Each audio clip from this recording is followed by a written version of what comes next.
Yo ya siento la Navidad, no sé ustedes, papás. Quiero invitarles a cada uno de ustedes nuestro Querétaro tan bonito. Yo he visto en algunas calles ya los adornos que conllevan a esta Navidad. Nuestro Querétaro nos invita a tantas cosas que yo les sigo invitando e insisto para que disfrutemos en esta Navidad. Mientras que los jóvenes preparan, quiero comentarles que esta obra titulada El Fantasma de Canterville de Oscar Wilde es una adaptación y guión de parte de la maestra Martotina Olvera Estrada y el maestro Marco Aurelio Tiscareño. Puesta en escena coordinada por la maestra María Guadalupe Olvera Estrada y el maestro Pablo Olvera Estrada. Dirección y producción Patricia Plasencia. También el apoyo de vestuario y maquillaje la maestra Mónica Rodríguez. Diseño e invitación el maestro Benjamín Escoto, y todos los actores son de alumnos primero, segundo y tercer grado de secundaria, así como el tramoyista y el fantasma suplente. Fuerte el aplauso para ellos. Iniciamos.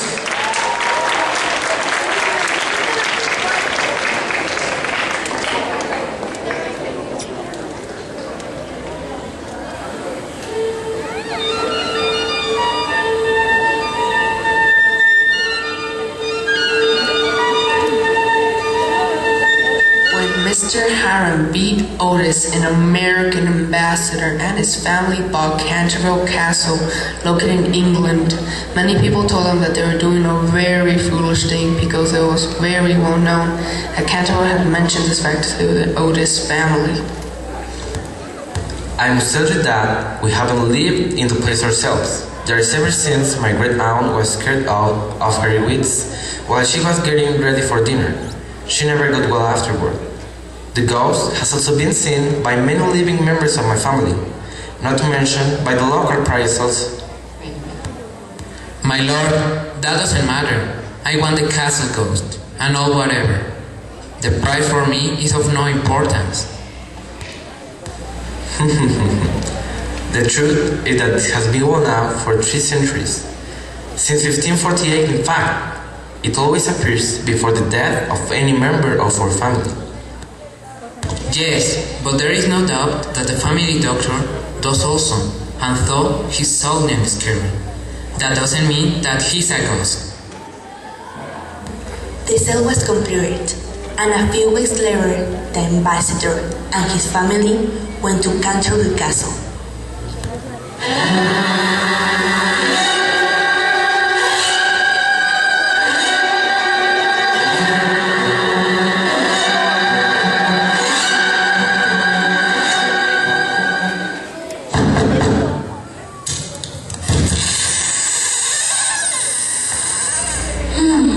Welcome to Canterville Castle.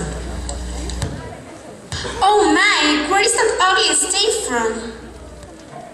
Ew, that looks gross. Oh, it's on the appliance stain. That's good. Let's stain the whole room. What do you mean only? Clean it up at once. It is the blood of Lady Eleanor de Canterville, who was murdered here by Sir Simon de Canterville, her husband, in 1575. After that, Sir Simon lived for 9 years and then disappeared, suddenly and mysteriously. His body was never discovered, but his spirit still haunts here. The blind stain is admired greatly by the tourists that come here. It can be cleaned up. How long? Pinkerton's Wonder Stain Cleaner will do it in a snap. I told you so! Oh no! My dear Hiram, what should we do with a woman who faints? Take it from her wages. I'm sure she won't faint again after that. I have seen things that a scaredy cat like you couldn't stand, I'm sure.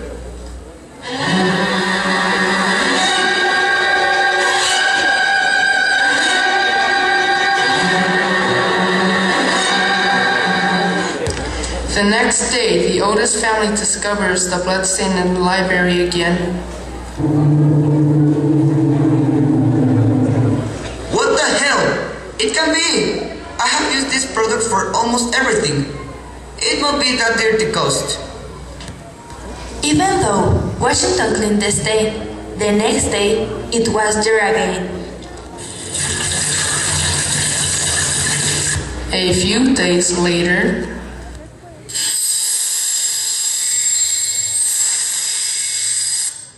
Why don't you try some oil in your chains?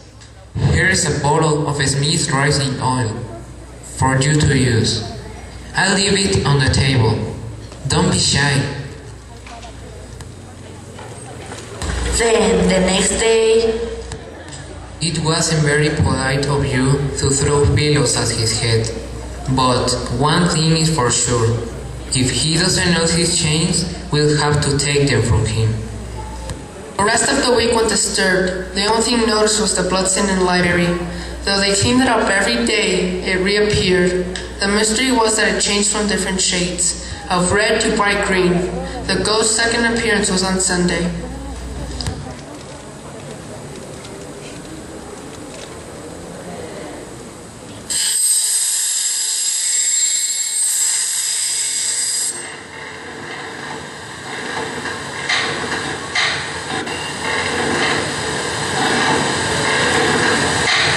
the ghost was sitting in a 16th century chair, rubbing his knees, with an expression of great pain on his face. Beat him, shot him, kick him! Beat him, shot him, kick him!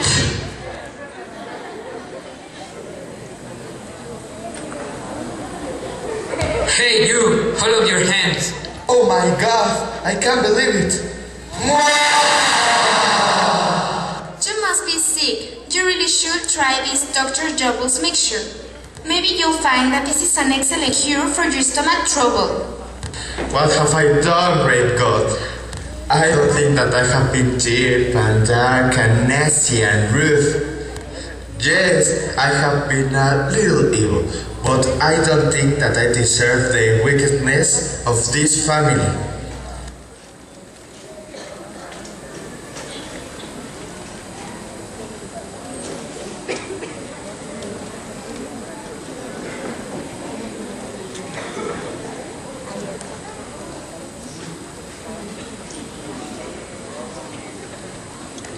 After all the excitement which the ghost has gone through, he became very ill. He did not go out of his room except to keep the bloodstain fresh. While he was recuperating, he planned what he was going to do next. This was going to be terrible and make the Otises leave Canterville Castle. Tomorrow there will come a storm, just the weather I need to make my performance. I shall start with Washington. I saw sick and tired of him, and his stupid cleaning material. I will do my famous jumping off the head. I'm absolutely sure that I'll enjoy each and every moment of it. Afterward, I scared the ambassador and his wife. The top secret will be the perfect scare for the old ones. And last, but not essentially, not least those darn twins. And to sweet little Virginia, well, I let her go without any kind of scare for her innocence, charm, and politeness. At last, the day came when the ghost was to get his payback plan. It rained and snowed.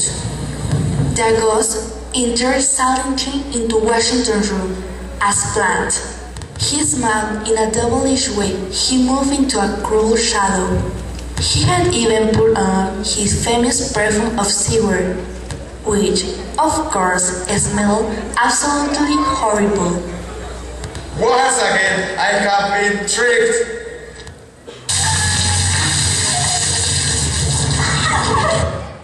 He lost all hope of scaring the low-life American family.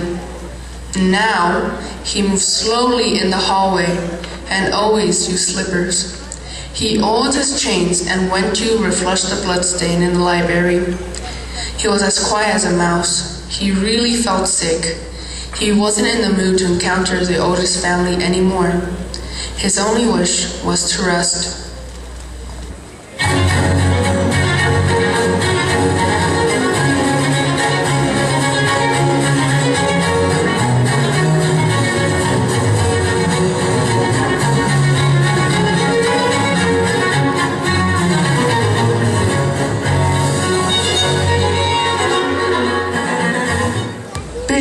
that married the Duke of Cheshire were out in a horseback riding. All of a sudden, Virginia fell into a bush and tore her skirt. She went into the castle to look for the servant, so that the servant would mend her skirt. Everyone else was in the garden, therefore the house was empty. Virginia discovered with a great surprise the ghost of Sir Simon de Canterville.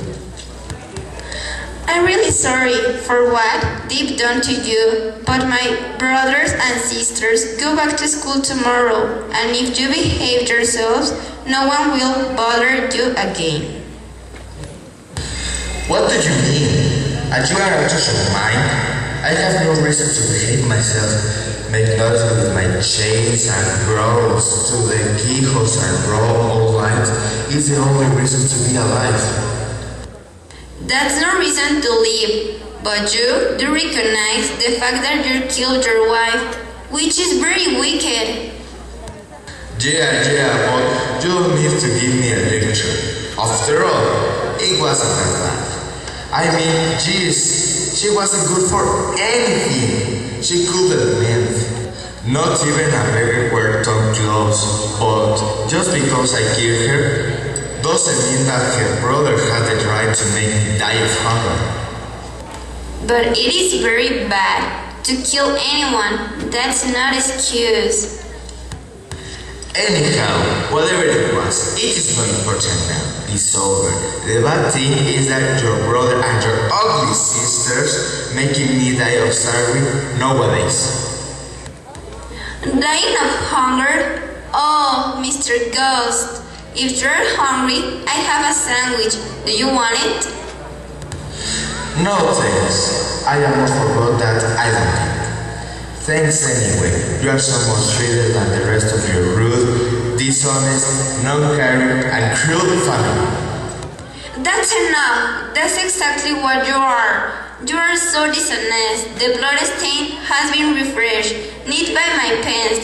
First, you use up all my reds and orange, then all the greens and yellows, and now all that I have left are the blues and the whites. All of it, to keep your nasty blood stain looking fresh. Please, don't go, Miss Virginia. I'm so very happy that I don't take the time to think about what I've done. I'm so very tired, but the thing is that I can't sleep. And what can I do for you? Don't ask for anything hard, because there is a chance that my nails will break, and besides, I don't have very much time, because I still have to brush and dress my hair. Please, I'm so very tired. Well, I hate a waning ghost, Mr. Ghost. My only advice is the following. You go to the bed and blow out the candles. Believe me, it's not that hard. So try to go to sleep and don't bother me anymore, please. I haven't slept for 300 years, and you are the only person who can help me. Have you ever read the lines on the library window? Oh yes, often. There are only 6 lines.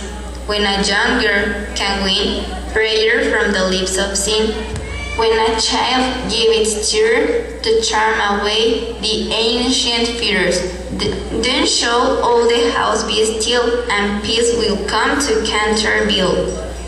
Oh, at last you are as foolish as you. It means you have tears and I don't have them. So you can cry and pray with me for myself, because I have no faith. The powers of evil cannot conquer with the purity of a child. If you have always been sweet, gentle, and kind, then that will have conditions. Virginia and the ghost went to the old temple and prayed for the spirit of Sir Simon de Canterville for many hours. In the castle, the clock struck 12. Everyone was looking for Virginia. They looked everywhere. They could not possibly think of all of a sudden, at the time when there was a thunderbolt and a flash of lightning, Virginia appeared from the fog.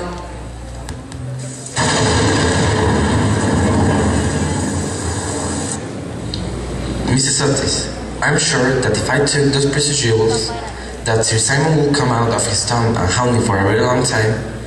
I prefer that you keep the jewels and the consequences as well. Virginia and the Duke of Cheshire were married. Year after year, the Duchess visited the tomb of Sir Simon. She always took flowers. Virginia, my love, you never have told me what happened the night that you and the ghost were together. Please, don't make me tell you what happened. Actually, I've been seeing ads in the newspaper that there is another castle with its own ghost for sale. Why don't we buy it?